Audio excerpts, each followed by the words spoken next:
Welcome into another edition of the FutureSox Podcast. My name is Elijah Evans, and I've got another interview coming at you today. Super excited to be diving into a bunch of interviews with White Sox prospects over the next few months throughout the offseason. Today, welcoming in Sean Burke. I talked to Sean before, I had him on the show, and I'm super excited to talk to him about his first taste of the big leagues in September, which was super exciting to get to see him up in Chicago. Last time we talked was in Charlotte in August, and then since then, Sean got up to Chicago, made his first 4 major league appearances, and now is entering his first offseason with some big league experience under his belt. So, Sean, how you doing, man? Welcome in. Thank you. I'm doing good.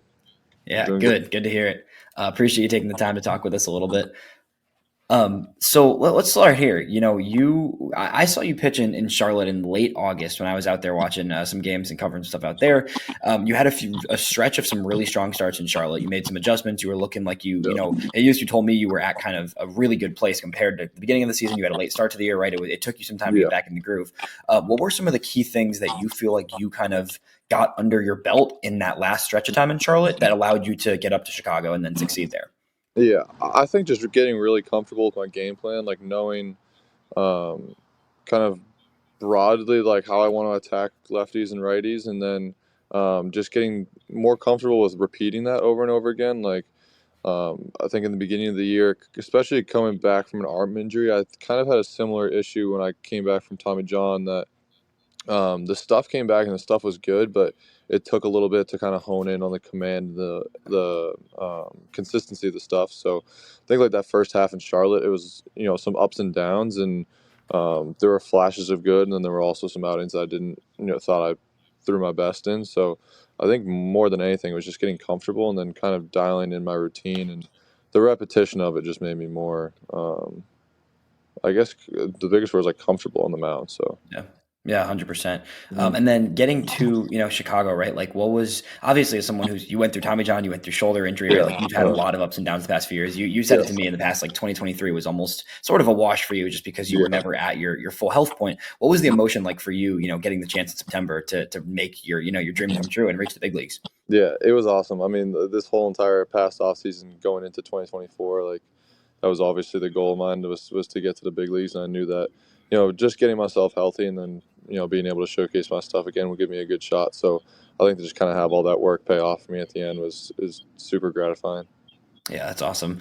When you got up to Chicago, you had a relief appearance, and then you had 3 starts. What were kind of some of the initial things you noticed in those first few games of like, man, this is a little different facing, some big league hitters, some guys who are all-stars, some, just the jump in talent or just, in the energy of pitching in the big leagues? Yeah, I think the energy is a lot different. Just being in a big league stadium, pitching in front of bigger crowds, games with some higher stakes, like playing against San Diego and Detroit, like those games were meaning something to them. And then I think the biggest thing that stood out to me was the power of guys. Like I think guys were just hitting the ball, like even their missed hits were hit harder. Like there's just a lot more guys in lineups 1 through 9 that can do damage. And then obviously, you get some smaller differences in like how aggressive certain guys are, what they're taking, what they're swinging at. I think that a lot of guys are able to put the bat on balls, even if they're good pitches that you feel like you execute. Like guys foul off with stuff a little bit more. Like they're peskier hitters, and then I think the power was the biggest difference. Just seeing, 1 through 9 in the lineup, that there's a lot of guys that can do damage.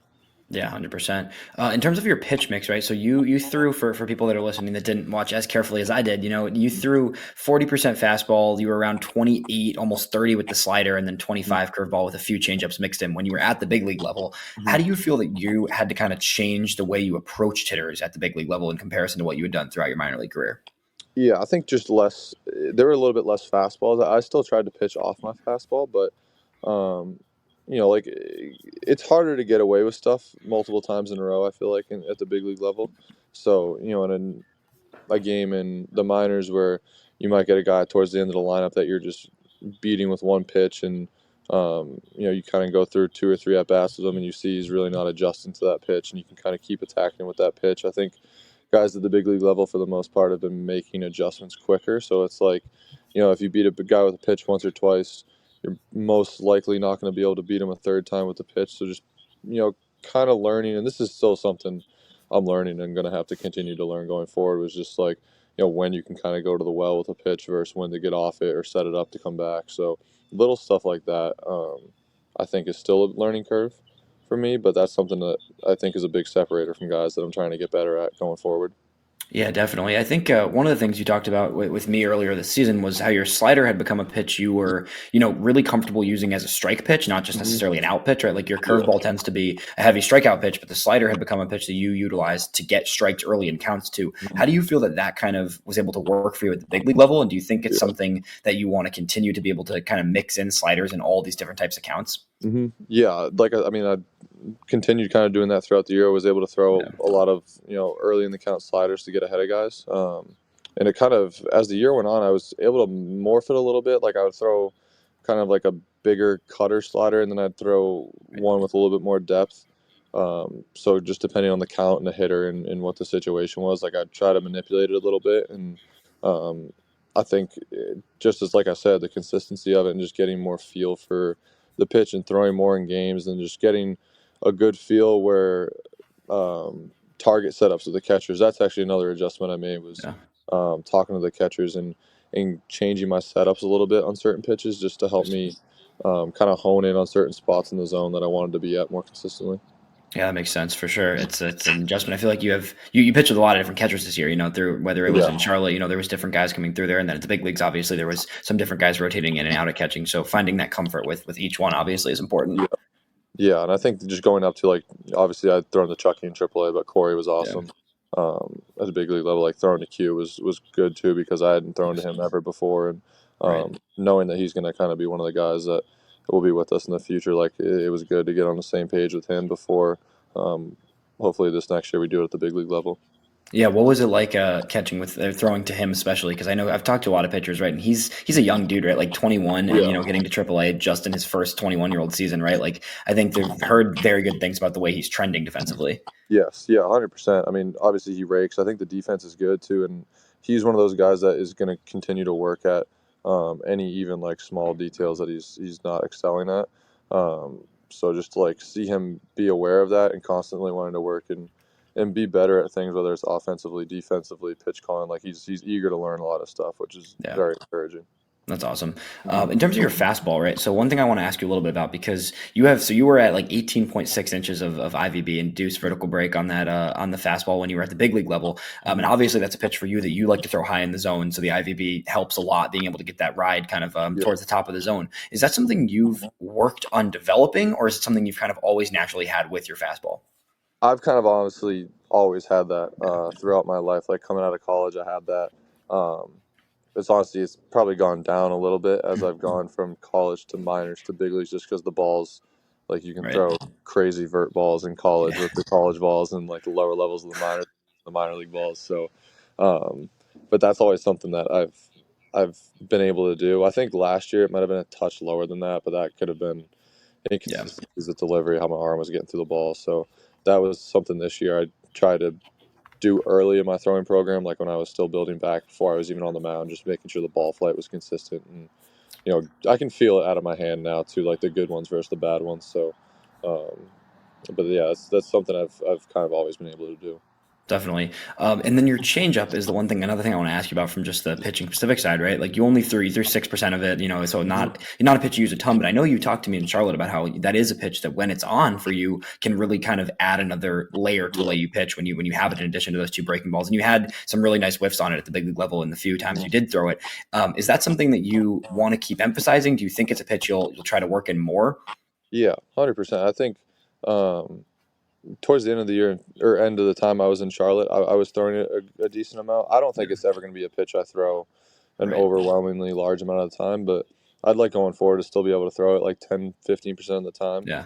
And I think too is the catchers get more comfortable calling my stuff and going through games with me. Like we'll find better spots to fit it in. Like I think with Chucky, I'd thrown to him before, and he had seen me throw it before. And the game I threw against Detroit with Chucky catching, I threw it a couple more times. And I told Corey too, because Corey had never caught me before. I'd never thrown to Corey before I Yeah. went up there, and um, I have a habit of not throwing good changeups in my pregame bullpen. Then I'll get into the game, and they'll be better. So I kind of talked about him with that, like, hey, even if it's not great in warmups, like don't be afraid to go to it. But then there's also some situations where like I know I have two good breaking balls, so Right. sometimes it's like the risk reward. Like if I'm gonna get beat, I'd rather get beat on one of my better pitches. Right. So just kind of trying to continue to improve the consistency of it. I felt really good with it at the end of the year. I Nice. think especially the San Diego start, I felt really good with just like the command of it and the movement of it. So that's gonna be something I just more looking at video, going through game film, just kind of picking out spots to throw it in and going over that with the coaches just to find my spots I can go with it. Yeah, 100%. Do you think that feel thing in more, if it's the pregame stuff, do you think that's just more of Yeah. just like literally feeling it? Because I know a lot of guys I talk to in the pitching side, right? Like a changeup is a pitch you just have to feel out, and Yeah. it takes a while to get the grip for it Yeah. as you're kind of progressing through a day.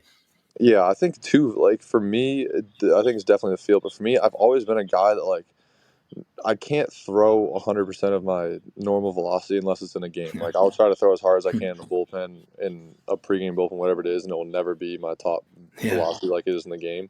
So I think it leads that not being at an actual 100% throwing the pitch could Right. also play into it too. Like obviously the your breaking stuff and everything. Like when you're throwing that 100%, it looks a little bit different than Yeah. um, when you're throwing it in a bullpen or something like that. So I think just trying in my head, at least with the changeup, even pregame or in bullpens, to do my best to try to throw it almost like harder than I'm throwing my other pitches, or with Yeah. more intensity than I'm throwing my other pitches, just to make sure I'm getting more of a game like feel with it. No, that makes sense for sure. Obviously, a limited amount of time there, but how was it working with Ethan Cass and the rest of the pitching staff in Chicago once you got there? Awesome. I mean, I feel like me and Katz worked really well together. I thought he was super helpful throughout the game and in leading up to the games with preparation and simplifying a lot of stuff for me because I know the first day I got there, he was like, "Do you want a lot of information? Do you want no information?" I was like, "I kind of want somewhere in the middle." So he did a pretty good job taking the information that was necessary and simplifying it Right. for me. So I was just able to kind of go out there and pitch and not have a ton of thoughts. Yeah. And then with the staff, I thought everybody was super helpful, super like on top of their stuff. I think we're all pretty close friends. I mean, the pitching staff. So Yeah. um, just bouncing stuff off each other. Everybody was super encouraging. That's great. Obviously, you've been with the organization, so you kind of know these guys, but you haven't necessarily been on the same team as some of them. Yeah. Was there any of the pitchers, whether it was the starters or the bullpen guys, that you really got some cool little tidbits from in your few weeks there? I mean, I tried to talk to Garrett as much as I could. I was Yeah. friendly with him and knew him before being up there, but everybody knows how good he is and how talented he is. So something I noticed a lot with him in the first couple starts he made that I was trying to actually work towards was how he moved around his fastball, because he's another guy that throws a lot of Yeah. fastballs, the heavy fastball percentage. But even when he's throwing his four seam, he's got the new sinker now too. But when he was throwing his four seam, Right. I was just noticing how he was able to move it around the zone a lot. So that he's throwing a fastball, but he's throwing a fastball to 3-4 different locations that are playing like 3-4 different pitches, and that opens other stuff up for him. So talking to him about some stuff like that, I thought was super helpful too. Yeah, that's awesome. That seems like a common answer for sure with a lot of guys. I know Cannon was telling me the same thing. He was just always trying to pick Crochet's brain about just the way he pitches and kind of, because it's obviously, being around a season like the one he just had, it's useful to get any takeaways you can, of course. Yeah, and he's a younger guy too. Like he's not Right. he's a year older than me, but he's just had so much experience that he's got a lot to offer from that side of the Yeah. ball. Yeah, 100%. What are some of the things as you kind of look towards your future and going into next year, going into spring training, some of the big things you're trying to, whether it's just adjust or just continue to get better at? I know you hinted at some of them already. Yeah, I think for me, like the biggest thing is consistency. Like I feel really good with all my stuff right now. There are a few like small adjustments, delivery wise or like pitch wise that I want to work on. Nothing crazy overhauling. Like I'm gonna play around with either a cutter or a two seam fastball this winter just to try to Yeah. add like another fastball look. But other than that, nothing really like crazy different. At least for now. That could change in a month if I talk to you again. I could be working on something completely new, but just trying right now to get my body back under me, gain some more weight that I lost over the course of the season, and then just get the feel back for everything. And then, once I get off the mat, I'll start playing around with some new stuff with the pitches I have, and then, like I said, maybe trying to play around with a couple different fastball grips, see what I can do with that. Nice. That's exciting stuff for sure. Yeah. I think it's always, obviously guys play with stuff all year in the offseason. You might as well, right? When you have the time to do it. Yeah, I don't have to worry about go pitching later that week. Yeah, exactly. What's your timeline looking like for in terms of getting back to fully throwing and then getting back to Arizona eventually? Yeah, I mean, I'll start kind of getting back into throwing over the next couple of weeks. Hopefully, getting off the mound and sometime in like mid late December, and then have January to kind of be a little bit more built up, working on some stuff, so that I'll probably head out to Arizona a little bit earlier than the report date, just to kind of get acclimated out there. The pitching coach I work with, John Drew, he's at University of Arizona, so I'll probably head out there, throw with him a little bit, do a little tune up before spring. Nice, awesome. In terms of the roster and the energy, right? I think it's like there's no for me personally, like I don't think it's worth harping on the past season, right? It was obviously a tough year in Chicago, right? But Yeah. like, how is the energy among the young guys? Because what I experienced when I was in Charlotte and then also in Canny when I was out there, even in single A level, right? Is Yeah. there's a lot of cohesion with the core of the young roster and the minor league guys. How do you feel that kind of you have grown and all the guys that are in your kind of similar age range have grown together in the past year or two? Good. I mean, like I said, I think we're all friends first and foremost. Like, I think we have a good group of people. Like, you take baseball out of it, like I would be friends with a lot of these guys that we're playing with, which I think Yeah. helps.